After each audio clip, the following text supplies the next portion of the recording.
पितृदोष है, ये आपको कैसे मालूम पड़ेगा? पितृ भूखे हैं, इसका तो वर्णन हमने पहले कर दिया कि रात्रि को जब आप सोने के बाद में 1-1.5 घंटे बाद अगर आपकी नींद खुल जाए, 1 घंटा 1.5 घंटा आप सो लिए, उसके बाद जो नींद खुली तो 1-1.5 घंटे तक अगर आपको नींद नहीं आ रही है, रात्रि को सोने के बाद में 1 घंटे बाद जब उठे तो आपको प्यास लग गई, भूख लगने लगी, प्यास लगने लगी कि मेरे को पानी पीना पड़ेगा, घबराहट हो रही, पानी पीना पड़ेगा। 1-1.5 घंटे सोने के बाद अचानक नींद खुले और आपको प्यास लगे, समझ लेना आपके पितृ भूखे हैं और प्यासे हैं।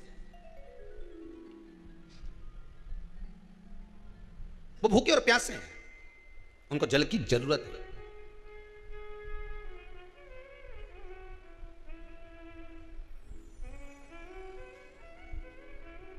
किसी भी नदी में, सरोवर में, कुंड में, बावड़ी में, तालाब में, आप तीर्थ में जाकर जब स्नान करते हैं तो स्नान करने के बाद एक काम का नियम बना लो कि अपने हाथ की अंजलि में जल लेकर अपने पूर्वजों को देना। प्यासे रहते हैं, भाग मांगते हैं।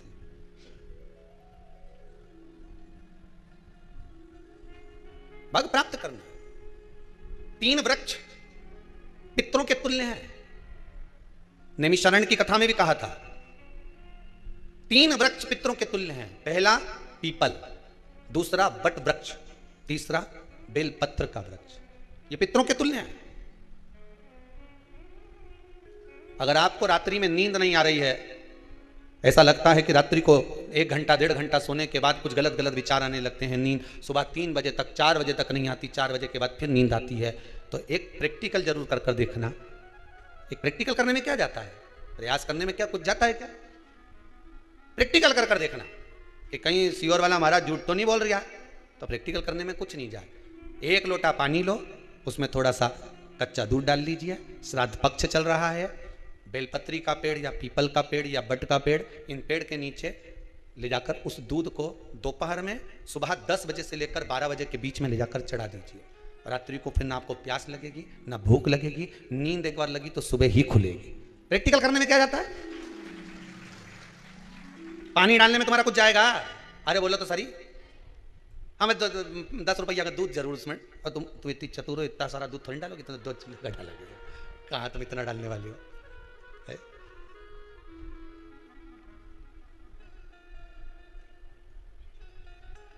कहा बहुत चतुर चतुर लोग हो संसार में हो,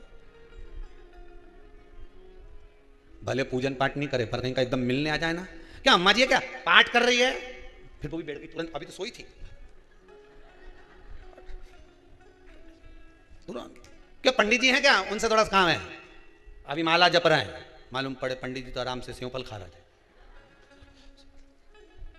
अब प्लेट सोफा के नीचे घुसे तुरंत।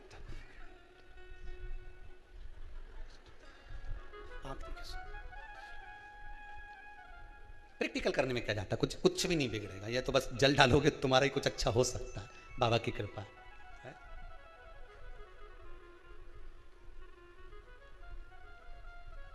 तीन वृक्ष पितरों के तुल्य हैं। पहला जम के बोलिए पीपल, दूसरा बट वृक्ष, तीसरा बेलपत्री का वृक्ष। तीन पीपल के वृक्ष में 52,000 ब्राह्मण एक साथ निवास करते हैं, इसलिए पितृतुल्य है। बट वृक्ष ब्रह्मा जी के मस्तक से बना, इसलिए पितृतुल्य है। और बेलपत्री का वृक्ष माता पार्वती जी के अश्रु से बना। जब आंसू गिरे थे माता जगत जननी जगदम्बा पार्वती के, उस समय पर पितृलोक में हलचल उत्पन्न हो गई थी। हमारी नातिन की आंख में आंसू कैसे आ गए? मैनावती की पुत्री है,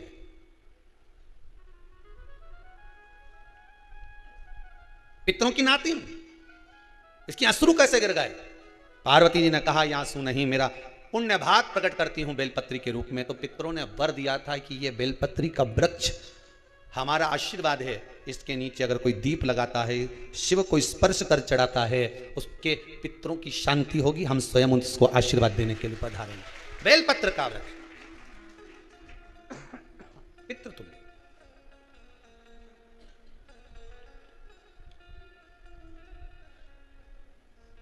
तो रात्रि को अगर भूख लग रही है, प्यास लग रही है, तो पितृदोष है। दूसरा पितृदोष का लक्षण बताया, घर में कोई शुभ कार्य ना हो, वंश की वृद्धि ना हो, 1 रुपये कमाओ 1.25 रुपये खर्च हो रहे हैं, पैसा 10 जगह से कमाई आ रही है पर घर में टिक नहीं पा रही है, आया गया, पितृदोष है। जरा सी कटोरी पड़ी है उसके पीछे विवाद चालू हो जाए, पानी ढुल गया उसके पीछे विवाद हो जाए, या छोटी छोटी बात में घर में क्लेश मचा हुआ है, पितृदोष है। समझ लो हमारे पूर्वज हमसे खुश नहीं है, प्रसन्न नहीं।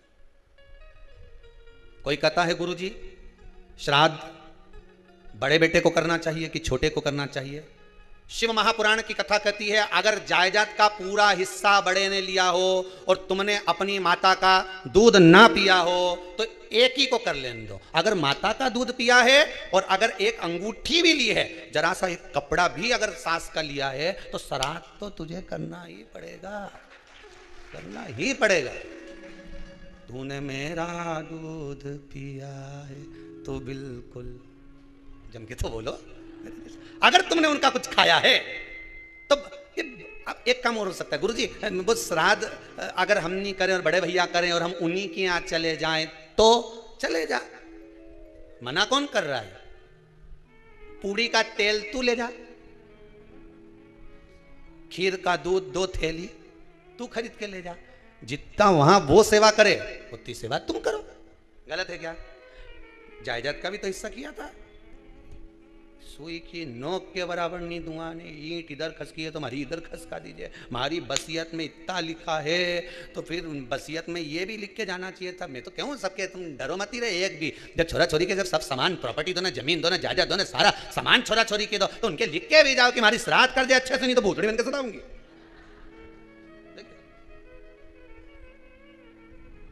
श्राद्ध करो। कितना दिया तुमको? बोलो ईमानदारी से बोलना, कितना दिया? ढेरों। और एक बात बहुत अच्छे से कहूंगा, आप लोगों के जीवन में उतरे। अगर मायके में भाई, मायके में भाभी, मायके के लोग अगर आपके माँ बाप का श्राद्ध नहीं करते हैं तो बेटी भी अपने माता पिता का श्राद्ध कर सकती है। उसने भी दूध पिया है अपने माता पिता का, पर वो श्राद्ध का भोजन कौन कराएगा? बेटी का पुत्र हो, बेटी की पुत्री हो, वो कराए। और नाम वो नाना नानी का ले ले, करे। अगर वो नहीं कर रहे हैं, वो नहीं संभालते, वो नहीं जानते, तो आप करो, तो करे। 2 भाग होते हैं।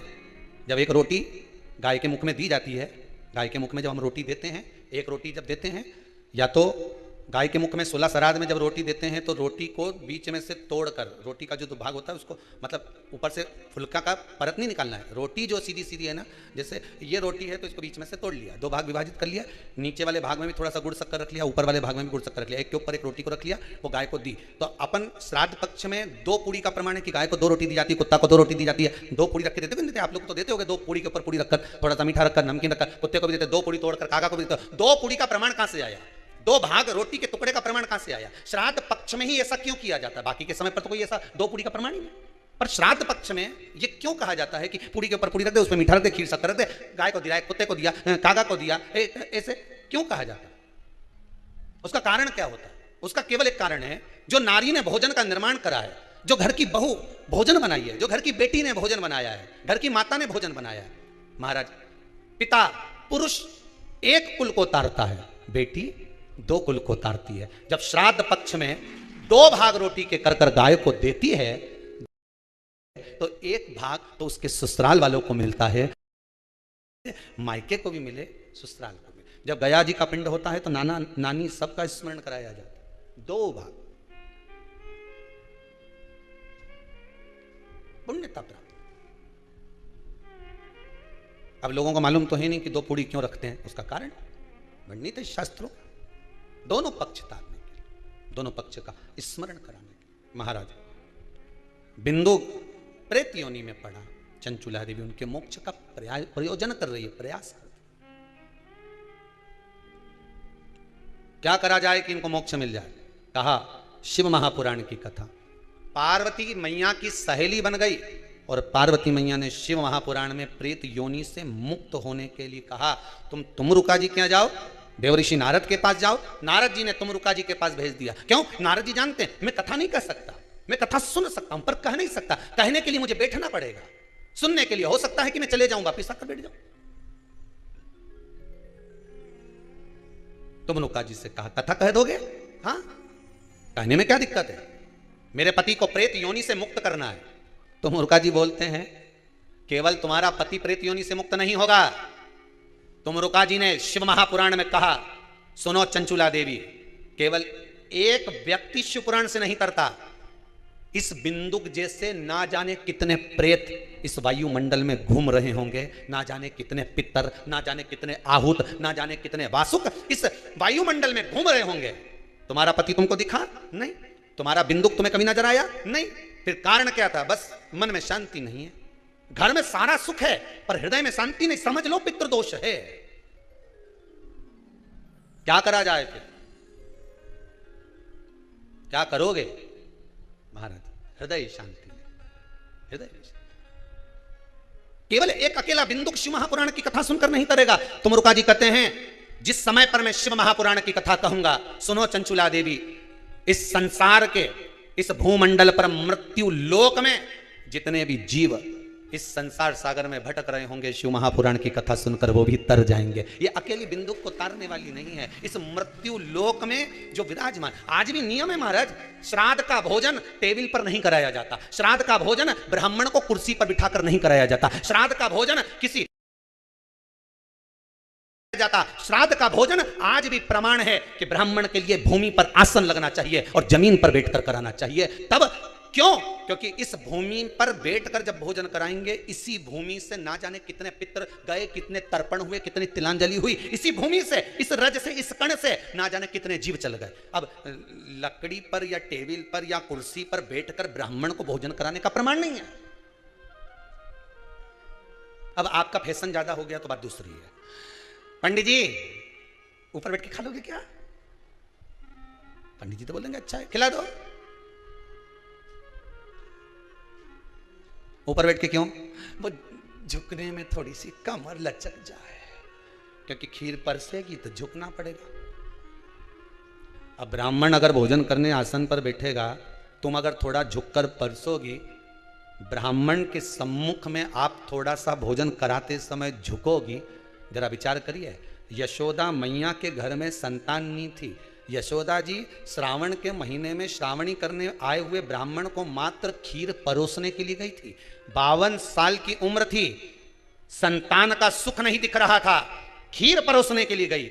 उतनी देर में ब्राह्मणों ने देखा इनके घर में संतान नहीं है, पुत्र भव कह दिया। और यशोदा जी के पति श्री नंदराय जी कह रहे हैं कि बाबा मैं 60 का या 55 की, बाल हो गए धोले, और तुम कह रहे हो पुत्र होगा, कहां से होगा? ब्राह्मण कहते हैं ब्राह्मण जब भोजन करता है, भोजन करते समय जब वर देता है, वो वर गलत नहीं हो सकता, कहीं से भी आएगा, पर छोरा तो आएगा। और आया, कहीं से भी आया, पर पुत्र आया, क्योंकि आशीर्वाद दिया था। श्राद्ध पक्ष का भोजन टेबल पर नहीं, कुर्सी पर नहीं, श्राद्ध पक्ष का भोजन ब्राह्मण को आसन लगाकर जमीन पर कराना चाहिए, भूमि पर।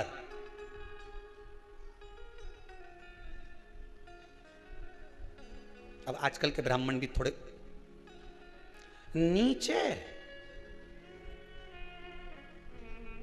अगर हम टेबल पे ही जिम लें तो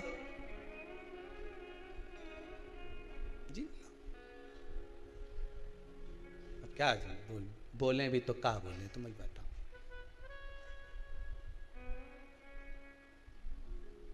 थोड़ा सा भाग भूमि का हो महाराज, तर्पण तिलांजलि सब भूमि पर। हम तो जो जजमान हवन करने के लिए भी जो जजमान लोग नाम लिखाए हैं पितरों के लिए, तो हम उनको भी कहते हैं कि कुर्सी पर बैठकर आहुति छोड़ने से अच्छा है आप बैठो मनानी पर, पहले सबसे पहले भूमि पर 10 मिनट बैठो, पर बैठकर आहुति छोड़ो, उसके बाद भले आप स्टूल लगाओ, कुर्सी लगाओ, आपकी मर्जी, पर 10 मिनट 5 मिनट तो आप भूमि पर बैठो, उन जीवों के लिए, उन जीवों के